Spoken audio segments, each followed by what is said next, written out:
راہ وفا کے شہیدوں، عہدی کے رکھوالوں، تمہیں بہشت کی راہیں سلام کہتی ہے۔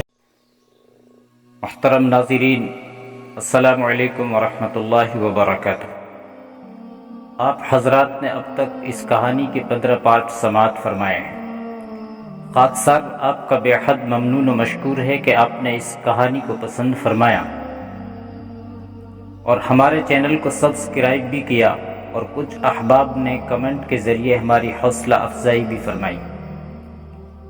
ناظرین، اس کہانی کو ایسے انداز میں پیش کیا گیا ہے کہ اگر آپ غور سے سماعت فرمائیں تو ایسا محسوس ہوتا ہے جیسے آپ میدان کارزار میں کہیں اونچے مقام پر کھڑے ہو کر صحابہ کرام کی شجاعت کا منظر اپنی آنکھوں سے دیکھ رہے ہیں۔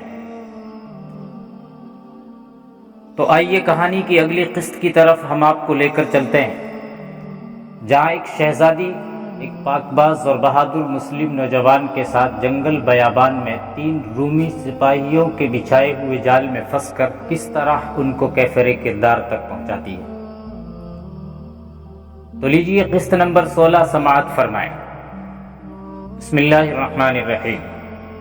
آدھی رات گزر گئی تھی جب قریب کے ایک درخت پر بیٹھا ہوا ایک پرندہ بڑی زور سے فڑفڑایا۔ شارینہ کی آنکھ کھل گئی۔ اس کے قریب سوئے حدید کے ہلکے ہلکے خراٹے بتا رہے تھے کہ وہ بہت گہری نیند سویا ہوا ہے۔ شارینہ نے ویسے ہی لیٹے لیٹے دیکھا جہاں کیلاش نے بستر بچھایا تھا ان تینوں کو سویا ہوا ہونا چاہیے تھا، لیکن کیلاش بیٹھا ہوا تھا اور ایک سپاہی اس کے دائیں اور دوسرا اس کے بائیں بیٹھا تھا، اور کیلاش سرگوشیوں میں اس کے ساتھ کوئی بات کر رہا تھا۔ شارینہ کو ایک خیال تو یہ آیا کہ وہ کیلاش کو جا کر دیکھے اور اس سے پوچھے کہ وہ ابھی تک کیوں جاگ رہا ہے، کیا زخم اسے سونے نہیں دے رہے یا وہ درد محسوس کر رہا ہے۔ اس نے کچھ دیر سوچا اور ذرا سی دیر اس کے دل میں رحم کی لہر اٹھی۔ زخموں کے معاملے میں وہ کیلاش کی کوئی مدد نہیں کر سکتی تھی، لیکن اسے خیال آیا کہ کیلاش کے پاس جا بیٹھے اور اس کا دھیان اپنی باتوں کی طرف کر کے ان کے ذہن میں سے زخموں کا خیال نکال دے۔ وہ اٹھنے ہی لگی تھی کہ اس کے دماغ میں ایک روشنی سی چمکی اور ایک شک ابھرا۔ شک کیلاش کی نیت پر تھا، وہ یہ کہ کیلاش سپاہیوں سے کہہ رہا ہوگا کہ ایسے طریقے سے شارینہ کو اٹھا لائیں کہ حدید کو پتہ نہ چل سکے۔ مطلب یہ کہ کیلاش اسے زبردستی اپنے ساتھ لے جانے کی سازش کر رہا ہوگا۔ شارینہ کی نیند اڑ گئی۔ وہ لیٹی رہی اور انہیں دیکھتی رہی۔ کیلاش سرگوشیوں میں انہیں کچھ کہہ رہا تھا اور دونوں سپاہی بار بار شارینہ اور حدید کی طرف دیکھتے تھے۔ شارینہ کا شک پختہ ہوتا چلا گیا۔ آخر دونوں سپاہی اٹھے اور شارینہ اور حدید کی طرف آنے کی بجائے دوسری طرف چلے گئے۔ شارینہ کچھ حیران ہونے لگی کہ یہ دونوں اس طرف کیوں جا رہے ہیں۔ اس نے دیکھ لیا کہ دونوں کی تلواریں ان کے ہاتھوں میں تھی، دونوں ساتھ والی چھوٹی سی ٹیکری کی اوٹ میں ہو گئے۔ کیلاش لیٹ گیا۔ شارینہ کچھ اور چوکس ہو گئی۔ اسے کچھ اطمینان ہونے لگا کہ دونوں سپاہی کسی اور مقصد کے لیے اس طرف چلے گئے ہیں، لیکن یہ خیال بھی آیا کہ وہ اپنے گھوڑوں پر زینے ڈالنے کے لیے گئے ہوں گے۔ آدھی رات کے وقت اس جنگل میں ان کا اور کام ہی کیا ہو سکتا تھا۔ اس وقت تک شارینہ ایک پہلو پر لیٹی ادھر دیکھتی رہی تھی۔ اب اس نے کروٹ بدلنے کی ضرورت محسوس کی اور پیٹھ کے بل ہو گئی۔ اس وقت چاند آگے نکل گیا تھا، درختوں کے سائے لمبے ہو گئے تھے۔ شارینہ نے محسوس کیا کہ اس پر کوئی سایہ پڑ رہا ہے جو پہلے نہیں تھا۔ یہ 2 سائے تھے جن میں سے ایک اس کے جسم پر، دوسرا حدید کے جسم پر آہستہ آہستہ رنگ رہا تھا۔ شارینہ نے اپنا دماغ حاضر رکھا اور فوراً پیچھے نہ دیکھا۔ وہ جان گئی کہ دونوں سپاہی ان کے سروں کی طرف سے دبے پاؤں ان کی طرف آہستہ آہستہ آ رہے ہیں۔ وہ دونوں عقل کے کورے معلوم ہوتے تھے۔ انہوں نے چاند کو نظر انداز کر دیا تھا جو ان کی پیٹھ کی طرف تھا۔ انہوں نے یہ بھی نہ دیکھا کہ وہ ابھی دور ہی تھے کہ ان کے سائے شارینہ اور حدید پر پڑنے لگے تھے۔ شارینہ پیٹھ کے بل پڑی رہی اور اس نے کروٹ نہ بدلی، آنکھیں بند کر لی۔ وہ ڈری تو یقیناً ہوگی، لیکن زیادہ ڈر یہ تھا کہ وہ حدید پر وار نہ کر جائے۔ اسے اپنا نہیں، حدید کا زیادہ خیال تھا۔ شارینہ کا دل بڑی تیزی سے دھڑکنے لگا۔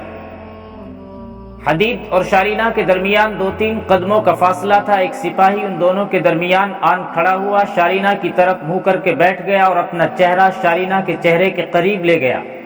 شارینہ نے آنکھیں بند کر لی اور اب وہ اس طرح آواز پیدا کر کے سانس لینے لگی جیسے گہری نیند سوئی ہوئی ہو۔ یہ سپاہی اٹھا، شارینہ نے کنکھیوں سے دیکھا، دوسرا سپاہی حدید کے دوسرے پہلو کی طرف کھڑا تھا۔ شارینہ نے دیکھا کہ دونوں نے تلواریں ہاتھوں میں لے رکھی تھی۔ رات اتنی خاموش تھی کہ اپنے سانسوں کی آواز بھی سنائی نہیں دیتی تھی۔ اسے ایک سپاہی کی سرگوشی سنائی دی، دیر نہ کر۔ اب تو کسی شک و شبہ کی گنجائش ہی نہیں تھی۔ دونوں سپاہی حدید کے پہلوؤں کے ساتھ لگے کھڑے تھے اور ان کے منہ ایک دوسرے کی طرف تھے۔ یہ سمجھنا مشکل نہیں تھا کہ وہ حدید کو قتل کرنے آئے تھے، کوئی وقت نہیں تھا۔ تلوار حدید کے پاس تھی جو اس کے پہلو کے ساتھ رکھی تھی، شارینہ کے پاس خنجر تھا جو اس نے اپنے کپڑوں کے نیچے اڑس رکھا تھا۔ سپاہی جو حدید اور شارینہ کے درمیان کھڑا تھا وہ جھکا۔ شارینہ نے دیکھا کہ وہ حدید کی تلوار اٹھا رہا تھا۔ شارینہ آہستہ آہستہ اپنا دایاں ہاتھ اپنے کپڑوں کے اندر لے گئی۔ دوسرا سپاہی جو حدید کے پہلو کے ساتھ کھڑا تھا وہ شارینہ کی اس حرکت کو نہ دیکھ سکا کیونکہ اس کے سامنے اس کا ساتھی کھڑا تھا۔ جو ہی یہ سپاہی حدید کی تلوار اٹھانے کے لیے جھکا، شارینہ بڑی ہی تیزی سے اٹھی، خنجر نکالا اور جھکے ہوئے سپاہی کی پیٹھ میں اس جگہ پوری طاقت سے اتار دیا جہاں دل ہوتا ہے۔ اس سپاہی نے سیدھا ہونے کی کوشش کی، لیکن اس سے پہلے کہ وہ پیچھے کو دیکھتا، شارینہ نے ایسا ہی ایک اور بھرپور وار اس کی پیٹھ پر کیا۔ حدید کی آنکھ ابھی تک نہیں کھلی تھی۔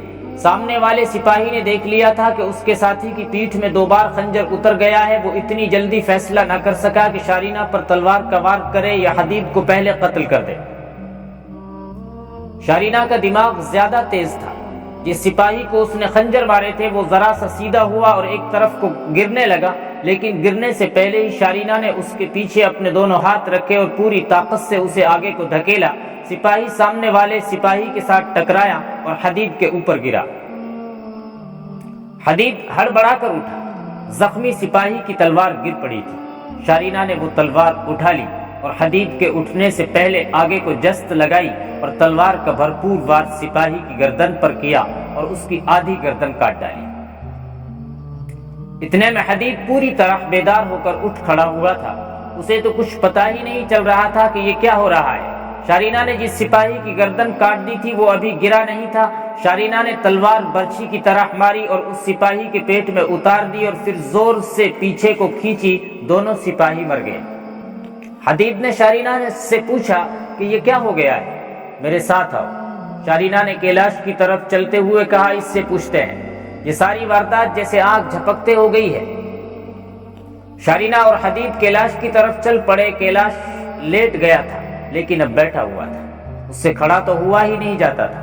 بدطینت انسان، بد کردار انسان۔ شارینہ نے کیلاش کے پہلو میں تلوار کی نوک چبوتے ہوئے کہا، کیا تو مجھے اس طرح اپنے ساتھ لے جا سکتا تھا؟ کیلاش منہ کھولے اور آنکھیں پھاڑے شارینہ کی طرف دیکھتا رہا۔ وہ جان گیا تھا کہ شارینہ اب وہ لڑکی نہیں جس کے ساتھ اس نے محبت کی تھی، بلکہ یہ لڑکی اب اس کے لیے سراپا موت بن گئی تھی۔ سچ بول، شاید میں تجھے معاف کر دوں۔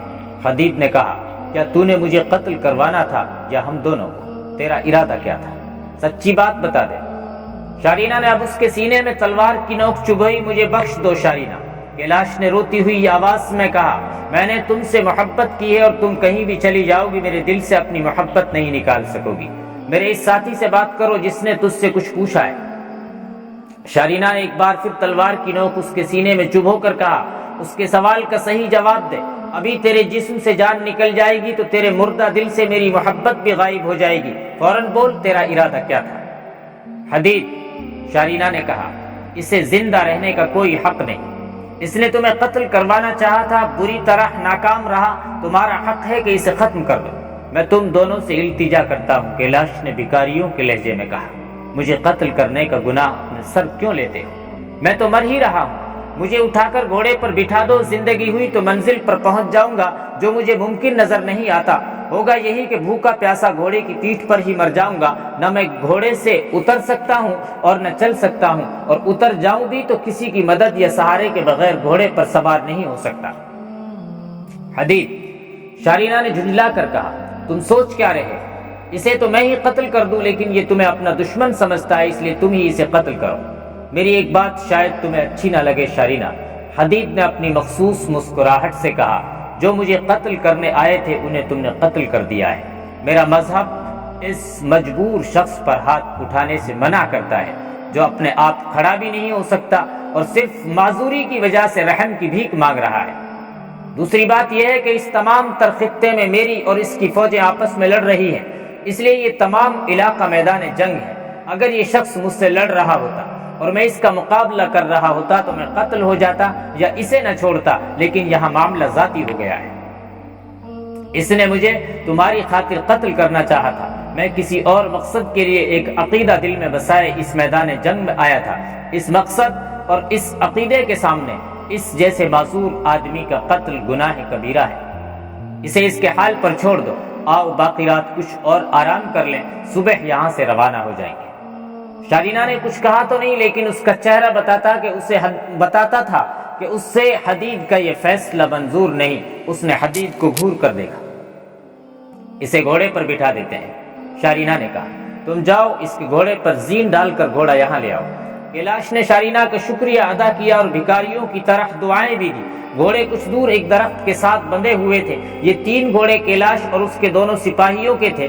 حدید جا کر ایک گھوڑے پر زین ڈالنے لگا اور پھر اس نے زین اچھی طرح کس کر باندھ دی اور گھوڑے کو کیلاش کے پاس لے آیا۔